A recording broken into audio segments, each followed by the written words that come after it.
আসসালামু আলাইকুম প্রিয় খামারি ভাই ও বন্ধুরা, আপনারা যে যেখান থেকে আমার এই ভিডিওটি দেখতে পারতেছেন, আমি সবাইকে জানাই আন্তরিক শুভেচ্ছা এবং অভিনন্দন। আজকে একটা ঘাসের জমিতে আসলাম আপনাদেরকে দেখানোর জন্য।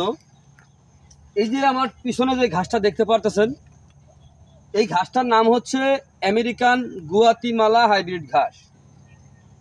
এই ঘাসটা খুবই ভালো উন্নত জাতের উন্নত মানের ঘাস। এটা উন্নত একটি রাষ্ট্রের ঘাস। এই ঘাসটা আপনার আমেরিকা থেকে আমাদের বাংলাদেশে এসেছে। তার মানে আমেরিকা কতটুকু উন্নত রাষ্ট্র তা তো আপনারা জানেনই, সকলেই জানেন। তো দেখেন, এই ঘাসটা পাতাগুলি অনেক বিশাল বড় হয়ে থাকে, এক একটি পাতা অনেক বড় হয়ে থাকে। এই যে আপনারা দেখতে পাচ্ছেন, আর এক একটি ঝোপের ভিতরে যে কি পরিমাণে ঘাস রয়েছে তা আপনারা না দেখালে বুঝবেন না। এই দেখেন, আমি একটি ঝোপ আমি দেখাচ্ছি আপনাদেরকে কত বড় হয়ে থাকে। এই যে দেখেন,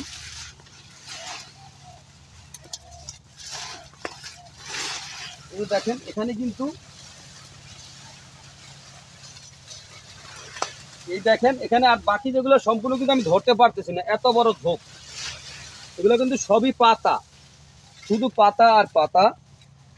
তো যদি আপনারা এই ঘাসটি রোপণ করতে চান, তা আমি বলবো এই ঘাসের কাটিং রোপণ না করে আপনারা এই ঘাসের চারা রোপণ করবেন। দেখেন, কাটিং যদি আপনারা রোপণ করতে চান, তাহলে এক একটি কাটিং থেকে দেখা যায় আপনার যে পরিমাণে ঘাস হবে তার চাইতে আপনার ভালো চারা হবে।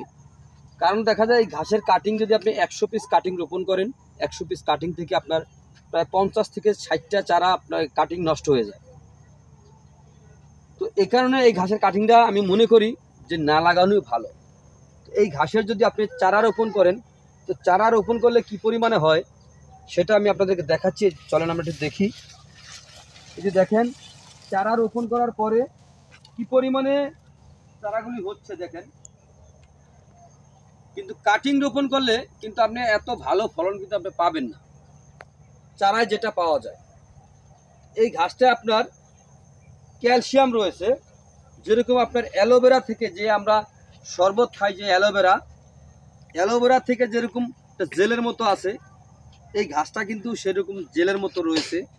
ওটাই হচ্ছে ক্যালসিয়াম।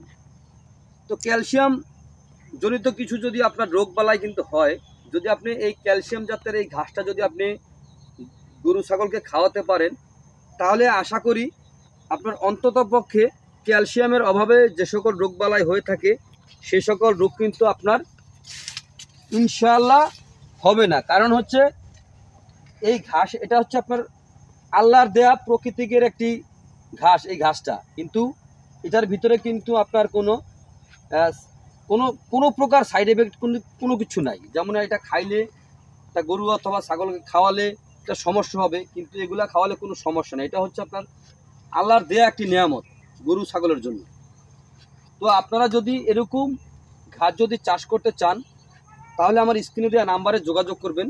আমরা এই ঘাসের চারাও নিতে পারবেন, আপনি কাটিংও নিতে পারবেন, সেটা ডিসাইড করবেন আপনি, কারণ রোপণ করবেন আপনি।